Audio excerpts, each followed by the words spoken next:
Assalamualaikum warahmatullahi wabarakatuh.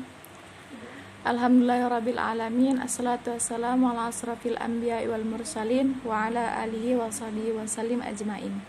Pertama-tama marilah kita panjatkan puji dan syukur kehadirat Allah Subhanahu wa taala yang telah memberi saya kesempatan untuk menyelesaikan tugas dari Ibu Sri Rahmayanti. Tak lupa pula selawat berilingkan salam kita hadiahkan kepada junjungan Nabi besar Muhammad sallallahu alaihi wasallam. Semoga kita mendapatkan syafaat di yaumil akhir kelak nanti. Perkenalkan, nama saya Putri Hairunisa, kelas 1B Prodi Matematika Universitas Asahan. Baiklah, saya akan memulai presentasi saya yang berjudul tentang landasan. Materi yang akan saya sampaikan ialah landasan sosiologi dan antropologi pendidikan. Yang pertama ada landasan dalam pendidikan sosiologis. Landasan sosiologi mengandung norma dasar pendidikan yang bersumber dari norma kehidupan masyarakat yang dianut oleh suatu bangsa. Untuk memahami kehidupan bermasyarakat suatu bangsa, kita harus memusatkan perhatian pada pola hubungan antar pribadi dan antar kelompok dalam bermasyarakat. Dalam kehidupan bermasyarakat dibedakan 3 macam norma yang dianut oleh pengikutnya, yaitu 1. Paham individualisme, paham kolektivisme, paham integralistik. Oleh karena itu, pendidikan di Indonesia tidak hanya meningkatkan kualitas manusia secara orang per orang, tapi juga meningkatkan kualitas masyarakat umum. Pendidikan sosiologi dan enkulturasi. Yang pertama, individu. Dalam proses sosialisasi dan enkulturasi, setiap individu sesuai dengan statusnya dituntut untuk belajar tentang berbagai macam peranan dalam konteks kebudayaan masyarakatnya. Dalam masyarakat, sosialisasi dan enkulturasi merupakan fungsi masyarakat dalam rangka mengantarkan setiap individu ke dalam kehidupan masyarakat dan berbudaya. Sebagai satu kompleks dari ide-ide gagasan, nilai-nilai norma, peraturan-peraturan dan sebagai berikut. Sebagai suatu kompleks aktivitas kelakuan berpola dari manusia dalam bermasyarakat sebagai benda-benda hasil karya manusia. Menurut Peter Albert G., sosialisasi adalah proses anak belajar menjadi seorang anggota yang berpartisipasi dalam masyarakat, sedangkan enkulturasi adalah proses individu belajar cara berpikir, bertindak, dan mencerminkan kebudayaan masyarakat. Dalam kehidupan real, sosialisasi inherent dengan kebudayaan, sebab kebudayaanlah yang menentukan arah dan cara-cara sosialisasi yang dilaksanakan masyarakat. Karena itu, proses sosialisasi terjadi juga proses enkulturasi atau pembudayaan. Dari sudut sosiologi dan pendidikan identik dengan sosialisasi, sedangkan dari sudut antropologi pendidikan identik dengan enkulturasi atau kebudayaan.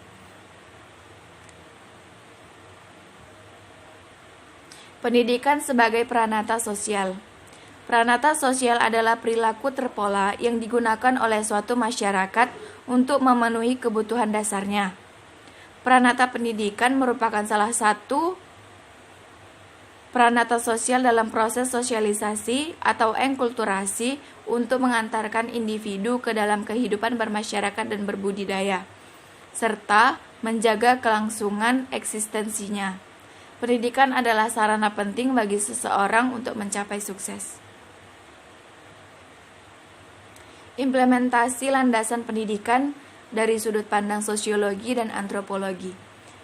Dari sudut pandang sosiologi, masyarakat Indonesia setelah kemerdekaan, utamanya pada zaman pemerintahannya, Orde Baru, telah banyak perubahan. Sebagai masyarakat majemuk, maka komunitas dengan ciri-ciri unik, baik secara horizontal maupun vertikal, masih dapat ditemukan. Dan dari sudut pandang antropologis berasal dari bahasa Yunani, yaitu dari kata anthropos berarti manusia dan logos berarti ilmu. Antropologis mempelajari manusia sebagai makhluk biologis sekaligus makhluk sosial.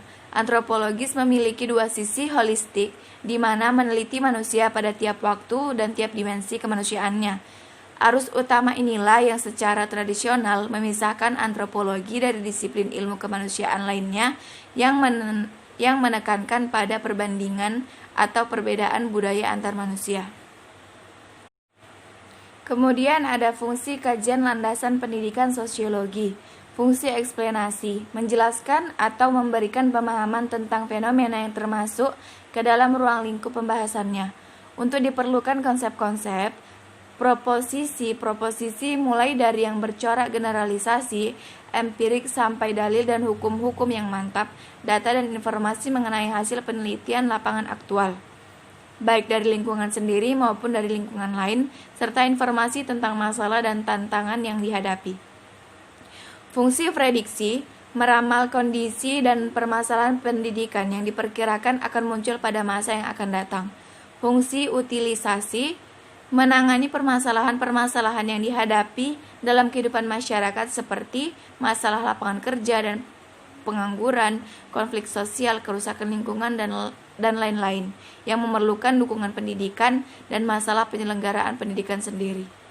Fungsi pendidikan nonformal, mengembangkan potensi peserta didik dengan menekankan pada penguasaan pengetahuan dan keterampilan fungsional, serta pengembangan sikap dan kepribadian profesional.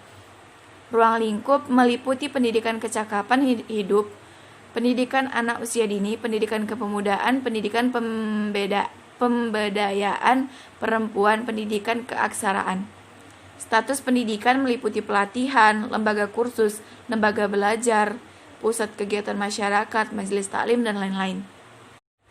Kemudian ada sosialisasi dan enkulturasi sebagai pendidikan. Menurut Peter Elberge, sosialisasi adalah suatu proses di mana anak belajar menjadi seorang anggota yang berpartisipasi dalam masyarakat. Sedangkan enkulturasi adalah suatu proses di mana individu belajar cara berpikir, cara bertindak, dan merasa yang mencerminkan kebudayaan masyarakatnya. Pola-pola kegiatan sosial pendidikan. Pola nomotetis mengutamakan fungsi dimensi tingkah laku yang bersifat normatif daripada fungsi tingkah laku geografis. Tingkah laku pendidik dan peserta didik akan lebih mengutamakan tuntutan-tuntutan institusi, peranan-peranan yang seharusnya, dan harapan-harapan sosial. Pola ideografis, pendidikan mempunyai pengertian sebagai personalisasi peranan, yaitu upaya membantu seorang untuk mengetahui dan mengembangkan pengetahuan. Pola transaksional lebih mengutamakan keseimbangan berfungsinya dimensi, tingkah laku nomotetis dan tingkah laku ideografis. Pola sikap guru kepada siswa dan implikasinya terhadap fungsi dan tipe guru. Pola pertama, guru berasumsi bahwa para muridnya belum menguasai kebudayaan, sedangkan pendidikan diartikan sebagai enkulturasi atau pembudidayaan. Implikasinya, maka tugas dan fungsi guru adalah menggiring murid-muridnya untuk mempelajari hal-hal yang dipilihkan oleh guru dengan mempertimbangkan itulah yang terbaik bagi mereka. Tipe guru dalam kegiatan ini dinamakan Hargreaves sebagai penjina atau penggembala singa atau lion tamer. Pola kedua, guru berasumsi bahwa para muridnya mempunyai dorongan untuk belajar yang harusnya menghadapi materi pengajaran yang baru baginya, cukup berat dan kurang baik. Implikasinya, maka tugas guru adalah membuat pengajaran menjadi menyenangkan, menarik, dan mudah bagi para muridnya. Tipe guru demikian dikategorikan sebagai penghibur atau entertainer. Pola ketiga, guru berasumsi bahwa para muridnya mempunyai dorongan untuk belajar, ditambah dengan harapan bahwa murid harus mampu menggali sendiri sumber belajar dan harus mampu mengimbangi dan berperan dalam kehidupan masyarakat yang terus-menerus berubah. Bahkan dengan kecepatan yang semakin meningkat, implikasinya, guru harus memberikan kebebasan yang cukup luas kepada murid, baik secara individual maupun kelompok kecil. Guru dan murid bersama-sama menyusun program kulikuler, hubungan guru-murid didasari kepercayaan, dan arah belajar mengajar adalah pengembangan kemampuan dan kemauan belajar di kalangan murid. Tipe guru demikian dikategorikan oleh Hargreaves sebagai guru romantik.